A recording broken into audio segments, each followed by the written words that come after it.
Hello, I'm Chris. And I'm Matthew. Welcome to the Still Wondering podcast. We are two brothers in our 30s trying to figure life out. So come and join us for a wonder.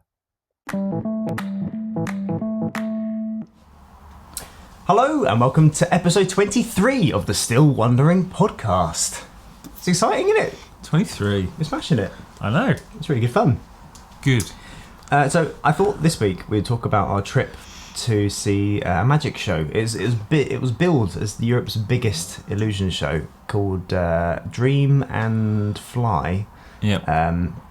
By two German guys called the Ehrlich Brothers. Guten Tag. And I've seen them a couple of times. I saw them once in Hamburg with a few friends, a few magician friends, and another time in Luxembourg. I went with an ex-girlfriend. Or other way around.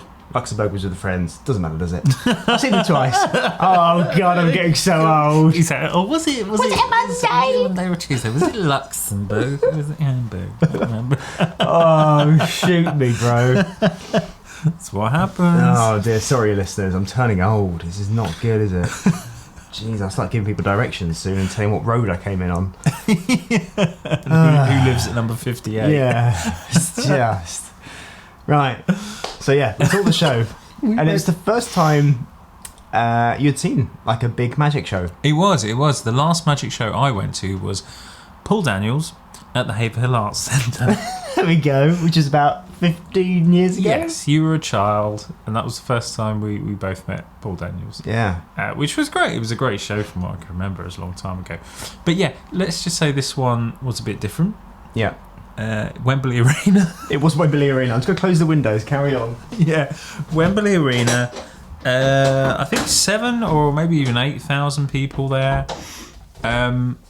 It was a weird experience, I would say, overall, but not necessarily for the magic. It was like the magic was great. Some of the illusions were incredible. Like, hats off to them. Production value. Woo! The fire and they had dancers. Was that the noise of? Yes, that's my genuine excitement and thrill. Ooh. It's a bit of camp, I suppose, but I'll go with it. Yeah. And quite a bit of Rammstein music as well. I mean, I feel like they were playing to their Germanness, I suppose, really acknowledging it with the use of quite a few Rammstein things. But I love that because I love Rammstein, and it goes well with like the fire and all that sort of thing. However, they were filming. They were filming for TV deal. It's a TV deal with ITV. I think I cottoned onto their strategy once I saw their new tour dates. I was like, oh, they're performing once in 7 different countries. Yeah. Oh, so your strategy is, we'll get this on camera, sell it to the TV station, and then promote the tickets for the following year, which is exactly what they're doing. They've got a tour next year coming back to London, and I assume they're going to be doing that globally, or at least around Europe. So yeah, we had to kind of endure, and it's the first time I've endured this, but a few of my friends said prior to the show, Noel sort of said to me, hopefully it's going to be better than last time, because last time there was loads of all this warm-up stuff and blah, blah, blah, blah, blah. It's like, that is exactly what we experienced. Yeah. It was, I mean, because it was being filmed, they have to get all of these reaction shots in. And sorry to spoil the illusion of television. And I think Britain's Got Talent got told off for using this. Or it was one of those talent contests where, I think, is it Ofcom? TV regulators? Because it's being sold as this is being filmed as a live thing, you can't edit in anymore. As far as I know, you can't edit in false applause. So for Britain's Got Talent, they would have had a warm-up guy come up on stage and say, right, everybody clap your hands. And this is exactly what happened to us. We had a guy come up on stage, warm us up. Right, we need everyone to have big reactions. But it was beyond that. It was, right, now we've got to do this with red. Red lighting. They changed the lighting, started again. And then now we need blue lighting. By the time they got to the third colour, you start to hear the cheers mixed in with a few boos. Yeah. Yeah. people were not enjoying the They were experience. not enjoying it. Wrong crowd. Yeah. Yeah, I mean, you got a bunch of British people that have paid a lot of money for. I mean, tickets weren't cheap. It's a lot of money for the seats that are then being kind of used as cattle to capture these reaction shots for this TV show. It's quite clear that we've had enough now. Yeah. And the warm-up guy, I noticed, is quite cleverly was rephrasing. Like, only two more to go. Oh, I've just been told. Okay, there's one more. Yeah. Oh, what's one more? And he just stretched that out.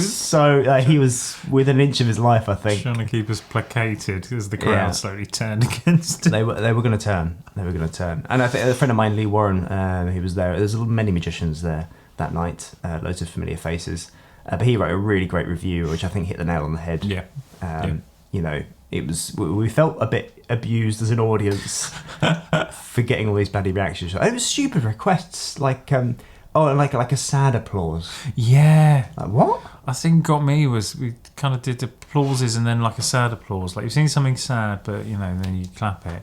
But then they put on these like You've Been Framed style clips onto the big screens of like dogs falling off trampolines. Oh yeah, I forgot about that. Stuff like that, and then filmed our reactions to us basically watching TV. Yeah. I mean that was slightly better actually than the thing we'd had. It was to do actually before, slightly entertaining because we were watching You've Been Framed style clips. Yeah, but that got tedious. But I felt they just about got away with it, but by a whisker. Maybe they were going by the mood of the crowd. Yeah.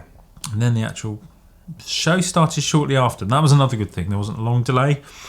True. Which I was a bit worried there would be. But it was a half an hour. Yeah, it was a full half an hour. It was half an hour of warm-up monkey stuff. claps, It was exhausting because I think also that if you get people to clap for no reason at the beginning, it hinders the use of clapping later on because people are out clapped. Yeah. There's a finite amount of clapping an audience wants to do. Yeah. And I think that does affect how the show plays. And unfortunately, because it was being filmed, they were playing to the cameras and not to the audience, and it was a very kind of we just happen to be here. We're filling a seat rather than actually being performed to. That's it. That's how it felt. But apart from that, and the cameraman, we had a great, well done. You got great seats, and being Wembley Arena, it was an all-seated show, and the crowd sort of split up into sections and blocks, and we were right at the front of the block, really, really quite close, like 1 block away from the stage type thing. And so the guys, the Ehrlich Brothers, they were doing their routine. Some of it was right with us, and we knew we practically had cameras in our faces. Yeah. It's hard to know what to do in those moments other than sort of you want to be you kind of stuck in the you sort of want to pull a face, but you try not to pull a face. But I think in doing that you're pulling a face. Yeah. There was a point where I said to Chris, I just want to put my finger up my nose because this camera guy was like right on us. Yeah. I was like, shall I do it? I backed out. I should have done it. I regret not doing that. But there was... But they probably won't use it then. There was a point where they were performing a routine right to the left of us, and our faces were in the background. Yeah, they were making a ring vanish, and I thought this is definitely going to on TV. So there's a few times I wink at the camera because I know that's going to be in shot, but I think I do it too many times, so somebody sees it back. They're going to say, "What is wrong with him?" Yeah, you're like a exactly. Guy. Is that guy having a mild seizure? It would be really funny just to pull stupid face just at that key moment when the ring vanishes. Like, oh my god, it's like in the background. We should have got into a fight, shouldn't we? In the background, there's my cup holder. Blood explode. Sorry guys, you have to refilm the whole thing. I mean, brilliant. But yeah, from tickled me. From a magic standpoint, there were probably four moments that were kind of like, wow, okay, that was great. There was one bit right at the end, which I think they should have finished on, to be honest, but they're flying mid-air. They have a curtain. They sort of have a really long drape on their shoulders, and they literally just vanish mid-air. Yeah. And that was spectacular. Like, that was, I mean, standing ovation worthy. It's like, okay, wow. that has got me. That's really good. And they came back on stage and did this thing with the flying cars and stuff, and I think that's kind of shat on the last bit. Yeah. I didn't really agree with that. Yeah. But, who am I to say? When you're throwing millions and millions of pounds at a show, what do I know? But professional magician that's been in the industry for a very long time, seen an awful lot of shows. I suppose I do know what I'm talking about, but I think when it comes to religion, I'll bow out at this point, I think. Well, I agree, and I'm a lay person, right? I wouldn't seek out to go to a magic show off my own volition, and that, the one you mentioned, that was brilliant, and I completely agree. That should have been the lights out end. Like, that would have been spectacular. Yeah. But yeah, they sort of carried on for a bit and went back to something a bit more cheesy at the end.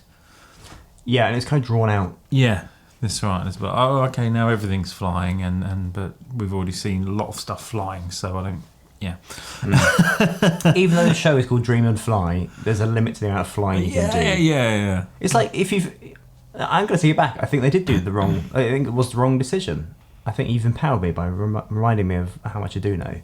I think it was the wrong decision because if you've had two people flying across the stage for a good minute and then they vanish mid-air, that is enough to get an audience on their feet, which it did. Then they came back on, and then they not only are they flying, they've got a flying motorbike, flying car, and a guy on a hoverboard hovering over the flying car. Yeah. It's like, oh well, now diminishes what's just happened. Yeah. Like, leave on a high, leave them wanting more, not overdoing it with all this flying shit. Yeah, now we're flying. Yeah. And as part of that, they'd plucked a girl out from the audience to take with them to the backstage party, which I thought was slightly sinister. Hey, we're having a party after the show. Do you want to come with did me? You get that vibe? It happened to be a young blonde girl who then got on a motorbike straight away and flew off. So there's me thinking, there's a health and safety thing here. That is not going to happen. I think she was a stooge. Sorry, just pulling it out. But you can't. Well, yeah. What you mean as they're walking to the stage? It's like, you're going to come on my motorbike and then we're going to fly off. Don't freak out and fall off. Which, if you pick somebody random, they could have a panic attack and just, you both end up. It's true. Broken necks. It's a stooge. It's got to be. Yeah. And it was just a bit cheesy. Yeah, a bit contrived. Slightly sinister. Slightly sinister. There's only one person from the audience going to this backstage party. You haven't invited anyone else. Yeah, exactly. You picked one young blonde girl from the 7,000 people. 7,000. Yeah, come on my motorbike. Yes. But yeah, great show. I mean, the production value was out of this world. Yeah, it was. I have never seen that much confetti fall in one go. We felt like at one point we were in the epicenter because there's a bit. It's quite near the start of the show as well. In fact, I think it might have been the opening gambit. I think it was where they were on the stage, disappeared, and then literally a few seconds later they were behind us on a platform up above, and all the confetti and that was. There's loads of explosions which then drew the eyes, went bam, bam, bam, bam, and then it drew your eye to where they were. So it went from the stage all the way up to where they were on this platform, and just shit loads of I'd never seen that much confetti. Yeah, it was like you couldn't see through the confetti. That's how much confetti there was. I was laughing because of the ridiculousness of the amount of confetti. You could barely see them on the platform, a few meters away from us, because it was just it's so a wall of confetti. I can't emphasise the amount. Oh my! Imagine a wedding. And they're throwing so much confetti that the photographer can't capture the couple. Yeah. It's just a wall of confetti. A wall of confetti and violent explosions. It was this weird thing. Yeah. But yeah, well done, the Ehrlich Brothers. You did put on a good show. And in English. It's the second language. It is a second language. And although you relied on auto cue for all of it, apart from when the auto cue broke. Yes. And even then, you did wing it quite well. Yeah. Yeah. It was an impressive show. Yeah. I wouldn't say it's the best show I've seen from a magic standpoint, And I don't know what the answer to that would be right now anyway, thinking off the top of my head. Probably a trip to Vegas or Darren Brown comes to mind. Be one of those acts. Yeah. But they're very different in style. But yeah, well done to them. I mean, it's incredible what they're pulling off. And I think the strategy is a good strategy, even though as an audience member it was annoying to sort of play a role. I think it's really smart. Like, do a big live show on TV, then sell tickets at the end of that show. Then you've got your tour sorted out for next year. Yeah, brilliant. Yeah. Good for them. I think it's only going to do good things for Magic as a whole. Yeah. It's good, and that's the thing. It is good promotion, isn't it? Good promotion of Magic to advance the discipline. I think so. They're quite likeable as well, aren't they? I mean, they're brothers, so there's always that brotherly connection and thing they can vibe off as well. And that got me thinking, well, they were a little bit older than us. I think when they're painted up, they look younger, but I do think they're slightly older than us. I think they're I think they're significantly late older. 30s, early 40s probably. Yeah. They look good for their age. I mean, we saw them up close. I think there's quite a lot of makeup going on, but that's expected. I think. But it did get me thinking, what's our Wembley show? Well, it's two of us on a microphone at the moment, which is very low budget. And if you actually do the maths, that's a lot of profit. Because they would have made a loss on that. Oh, yeah. Well, easily made a loss on that. Yeah. One night. All those pyro and even the gold car must have cost a fortune. Yes. There's a gold car in it. There was a gold car in it. Massive loss. But if it's just us two, an ironing board, I mean, we can go all out on the ironing board as well. We could spend a good... We could get a gold ironing board. We could get a gold ironing board. Solid gold, right? Yeah. And still make a profit. Oh, the mechanisms would be a nightmare. It'd be really heavy. I don't think we should do that. Because if the mechanism drops, then it's going to break both of our knees. Yeah, exactly. Plus make us a target for, like, international crime syndicates. True. Trying to steal the gold. Pay for security then. No, we're losing profit. I think we should stick with Brabantia. We'll stick with the Brabantia. It's, they can sponsor us. Coveted, but not to the extent that we'll be needing security. There we go. We'll just keep tight hold of it. Yeah. Yeah. So we're going to go to Wembley Arena. That's 8,000 people on stage. I don't think we charge too much for our tickets. Maybe £25. Oh, that's a bargain. And I think a lot of people would come just out of interest, wouldn't they? So how's this going to work? Two bros and an ironing board. Yeah.